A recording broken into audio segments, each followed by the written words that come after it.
Maybe we should do a show, Cooking with the Generations. Yeah, you could do. Because this is my son Joe, who was. You were just a figment of my imagination when we started these cooking shows, and now here you are. You're 20 years old. Mm-hmm. You're in college. You're cooking for yourself now, and your roomies. You did Kids in the Kitchen a long while back. Now you can do the grown-up kids in the kitchen. Grown-up kids in the kitchen. Well, Joe, we're going to make something that I know you enjoy, but I don't know that you and I have ever made it together. No, I don't think we have. Yeah, it's a sweet bread called panettone. I have to say, Laura and I went to visit our daughter in Rome last year, and it was just around Christmas time. And the restaurant, or the little coffee shop near where my daughter's apartment is, had the most delicious panettone. We couldn't stop eating it. It was so unbelievable. And then we have friends, Beth and John, who came to our Christmas party last year and gave us a great big one of these panettones, and we ate it for breakfast that Christmas morning. And that's one of my most distinct memories of last Christmas, because it was delicious. It was an awesome gift. Yeah. It was such like a treat to have that morning. Yeah. So we're going to make this. The dough is actually really, really simple. You start with it's a rich dough. So this has got 5 egg yolks, not the whites, just the yolks, folks. These are the yolks. And put the 1/3 of a cup of sugar. And believe it or not, that's all the sugar that's in here. Which is hard to believe, because it does come out tasting very, well, not very sweet. But it tastes like cake, but I think that's partly the eggs and the butter and whatnot. I'm gonna whip these up. While that's whipping, if you would put in about a teaspoon of vanilla. I guess I'm just going to approximate. You could just use this. All right. It's all going to go in together. I've never actually seen vanilla that wasn't, brown.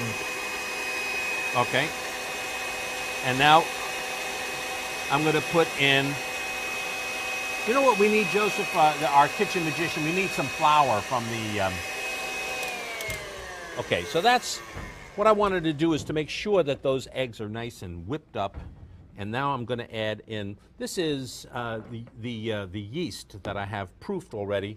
This is 1 cup of water and 2 packages of yeast, or 2 tablespoons of yeast, or a tablespoon and a half, actually, if you're measuring it that way. And I need 2 cups of flour in here, Joe. All right.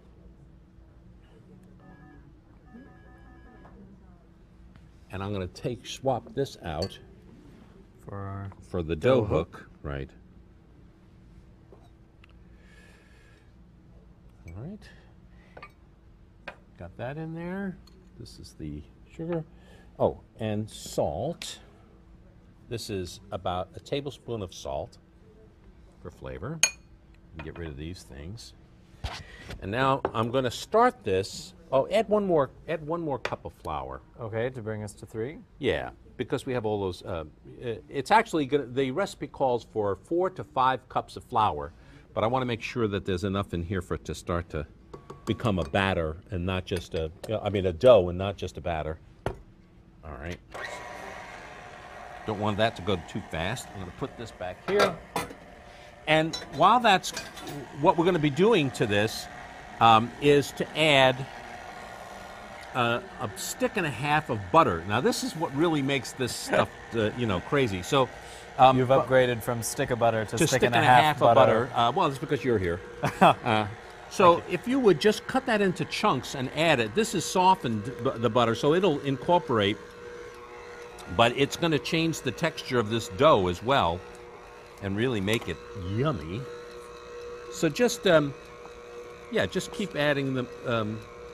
But you got to put it in like a little bit at a time. So just keep adding them in. Right? Just keep going. Just watch yourself on that knife. All right.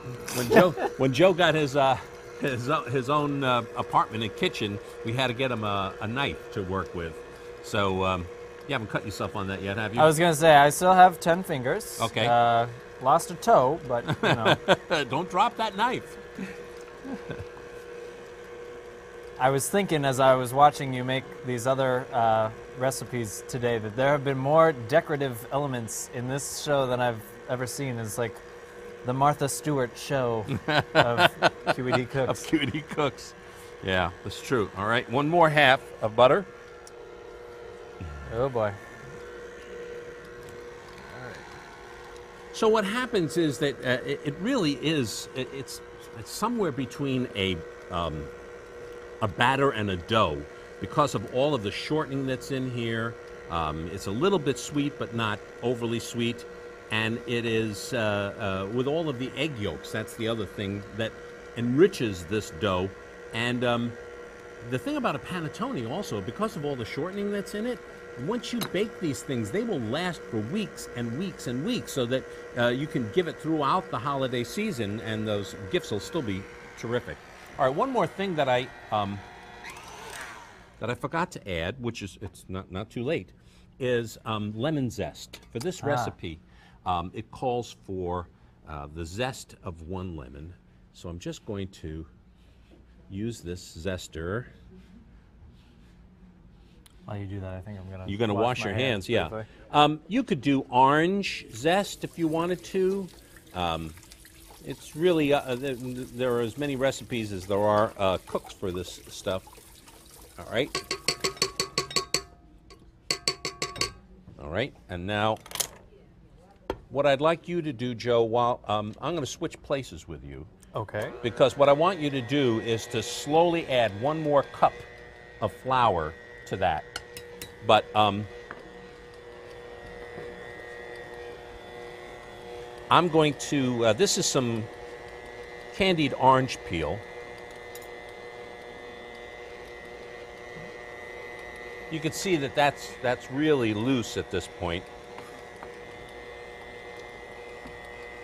So I'm just going to cut these.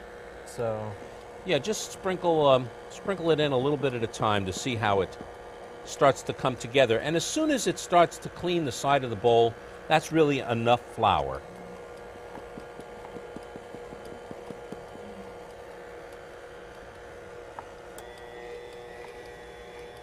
Now, this candied orange peel is, is another thing that I keep around the house because it's so great in flavoring things, and it's not hard to make. I think there is actually a recipe on our online at wqed.org for candied orange peel, and if there isn't, I'll make sure there is one.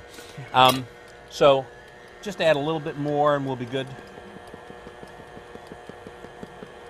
Now, what you, yeah, that's probably enough. And what you want to do after that has gotten to that point is we can turn that off now. Is you want that dough to rise, and then once you do, yeah, if you can move that over out of the way. I just want to show a dough that we have made previously. So this is the dough, and it's really rich, and I had to refrigerate this. I was going to say, this is probably a little tougher than you might expect. Right. And what I just do is I sprinkle these on here, and I have some regular raisins and some sultana raisins. Distribute that a little bit, Joe. There you go. And these are sort of traditional panettone shapers or something. I don't know what you would want to call them. They come big, they come small. If you have a lot of dough, I guess, but you could make the big ones. For us, we would make a big one. But I think the small ones are fun. Okay, now once you have all of your dried ingredients, the fruits on there, then I'm just going to roll it. Just going to roll it up and press it all in and get that this way and that way. Now, if I were going to make one panettone, I would just put that right in there. If I'm going to make the small ones, I'll cut them into some pieces. Ooh. You see how all the pieces are distributed. and just fold it so that there's just dough on the top. And to emphasize even further, we put in orange peel and raisins. You could put in whatever you want. Yes, If you wanted chocolate chips, if you wanted, I don't know, little chunks of. They make them all different ways. The chocolate is one of my favorites. So you put them in, let them crest, and we have some finished ones. You want to let these rise for about another 30 minutes to an hour, and then you pop them in an oven, and when they're done, that's what they look like. And I want to cut that open to show what it looks like on the inside. And there's the, and look, it comes right out of the paper. And Joe, you got to have a taste of this. Oh, see, I was ready to just Just take to eat that one. Yeah, you have this.